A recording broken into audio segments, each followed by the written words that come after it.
এই পর্যায়ে আমাদের সাথে অনলাইনে যুক্ত হয়েছেন এনসিপি শেরপুর জেলার আহ্বায়ক ইঞ্জিনিয়ার মোহাম্মদ লিখন মিয়া। মোহাম্মদ লিখন মিয়া, আপনাকে স্বাগত জানাচ্ছি মধুমতি ব্যাংক রোড টু পার্লামেন্টে। শুরুতে আপনার কাছে জানতে চাই যে শেরপুর জেলায় এনসিপির যে সকল নেতাকর্মীরা আছেন তাদের প্রস্তুতি কেমন ত্রয়োদশ জাতীয় সংসদ নির্বাচন ঘিরে, এবং মনোনয়নের দিক থেকে আসলে আপনারা এখন এত পিছিয়ে কেন? ধন্যবাদ ডিবিসি নিউজকে আমাকে আজকে কথা বলার সুযোগ করে দেওয়ার জন্য।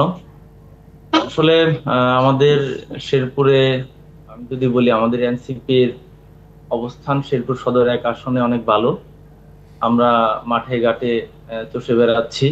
আমাদের প্রত্যেকটা ইউনিয়ন ওয়ার্ডের নেতাকর্মীরা নির্বাচনী প্রচার প্রচারণা চালাচ্ছে।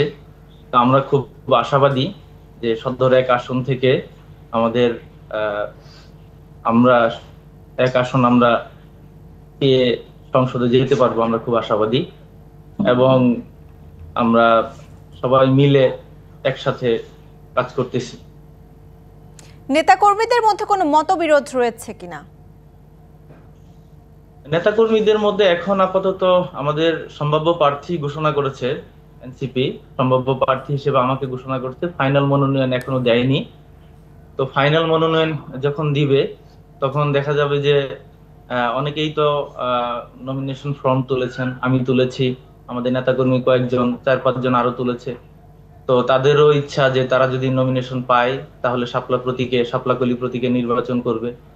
এখন মতবিরোধ এই জায়গাতে যে যখন আমাদের কেন্দ্র থেকে ফাইনালি হচ্ছে প্রার্থী ঘোষণা করবে, তখন আমরা সবাই একসাথে একযোগে কাজ করব ইনশাল্লাহ।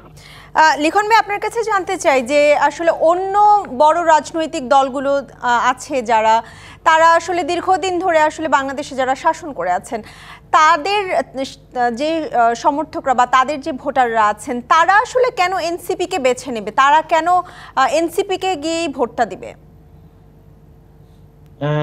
এটার একটা মূলত কারণ হচ্ছে আমাদের শেরপুর জেলাটা 64টা জেলার মধ্যে সবচেয়ে পিছিয়ে পড়া জেলাগুলোর মধ্যে অন্যতম। আমরা যদি খেয়াল করি, এই জেলাতে হচ্ছে রাস্তাঘাটের খুবই বেহাল একটা দশা। গত 54 বছরে আমরা আসলে পারি নাই। আমাদের অন্যান্য রাজনৈতিক দল যারা বহু বছর থেকে রাজনীতি করে আসতেছে, জনগণের আশা আকাঙ্ক্ষা পূরণ করতে তারা ব্যর্থ হয়েছে। যদি বলি হসপিটাল চিকিৎসা ব্যবস্থার কথা যদি বলি, আমাদের 250 শয্যা বিশিষ্ট একটা হসপিটাল আছে শেরপুরে জেলায়। তো এই জেলার মানে চিকিৎসার মান এত বাজে, একটা সুস্থ মানুষ যদি হসপিটালে যদি যায় তাহলে সেই সুস্থ মানুষটাও অসুস্থ হওয়ার উপক্রম। তো গত 7 তারিখে আমার কন্যা সন্তান রোড অ্যাক্সিডেন্টে মারা গেছে, আপনারা হয়তো জানেন। তো আমার মেয়েটা পর্যন্ত আমার সদর হসপিটালে চিকিৎসা পায় নাই। তো এই জেলার মানুষ, তারপরে যদি বলি যে জামালপুর, পাশের জেলা জামালপুর, সেখানে রেল লাইন আছে, সেখানকার উপজেলাগুলোতেও রেল লাইন পর্যন্ত চলে গেছে। কিন্তু জামালপুর থেকে শেরপুরের দূরত্ব মাত্র 20 কিলোমিটার। আমরা আমাদের নেতাকর্মীরা অনেকদিন থেকে রাজনীতি করতেছে, কিন্তু আমাদের শেরপুরে রেল যোগাযোগ ব্যবস্থা স্থাপন করতে পারে নাই। তো এই জেলার মানুষ প্রত্যেকটা দিক থেকে, শিক্ষা, চিকিৎসা, যোগাযোগ, সব দিক থেকে পিছিয়ে।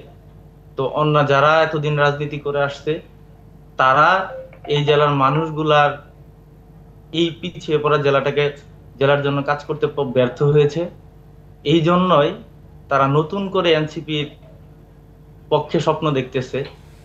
এবং কি আমার এলাকার যে মানুষগুলো আছে, জনাব তারা লিখন মিয়া, আমাকে নিয়ে সেক্ষেত্রে আসলে আপনাদের ইশতেহারে কি কি থাকছে? আমাদের ইশতেহারে আমি যদি বলি, আমাদের ইশতেহার তো 24 দফা একটা ইশতেহার অলরেডি প্রকাশ পেয়েছে, আপনারা জানেন। কিন্তু আমি যদি বলি আমার শেরপুর স্পেসিফিক যদি বলি, আমি সবার আগে আমি যদি আল্লাহ তাআলা যদি আমাকে এমপি বানাই, সদর এক আসন থেকে সংসদে যাওয়ার মতো সক্ষমতা যদি আল্লাহ তাআলা দেয় আমাকে, তাহলে আমি যেটা করব সবার আগে সেটা হচ্ছে যে যে রাস্তাঘাটের যে বেহাল দশা, বর্ষাকালে যে হাঁটু সমেত পানি উঠে যায় রাস্তাঘাটে, চলাচলের মানে বেহাল অবস্থা খারাপ হয়, আমি রাস্তাঘাট গুলা ঠিকঠাক করব। এবং যে চিকিৎসা ব্যবস্থার যে বেহাল দশা, এই সদর হসপিটাল উন্নত মানের চিকিৎসা ব্যবস্থা করার চেষ্টা করব। তারপরে হচ্ছে আপনার রেল যোগাযোগ ব্যবস্থা, যাতে করে আমাদের শেরপুর জেলার মানুষ 100 থেকে 150 টাকা খরচ করে যাতে ঢাকায় চলে যেতে পারে জামালপুরের মানুষের মতো, সেই ব্যবস্থা করব।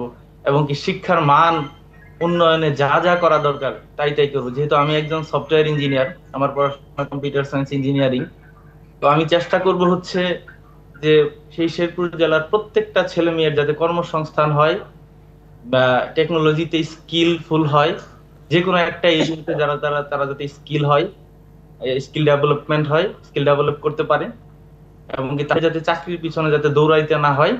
স্কিল থাকলে চাকরি এমনিতেই তারা পাবে।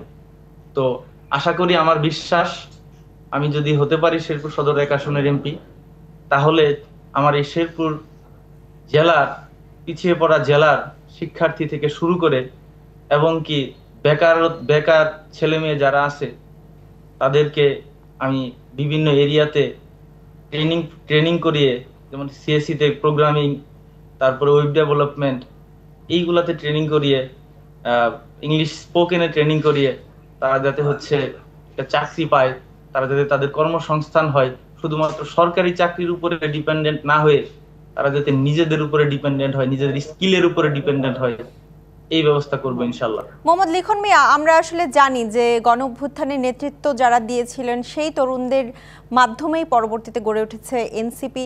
এই এনসিপির আসলে 24-এর গণ অভ্যুত্থান এবং ভোটের রাজনীতি দুটো তো আসলে একেবারেই আলাদা।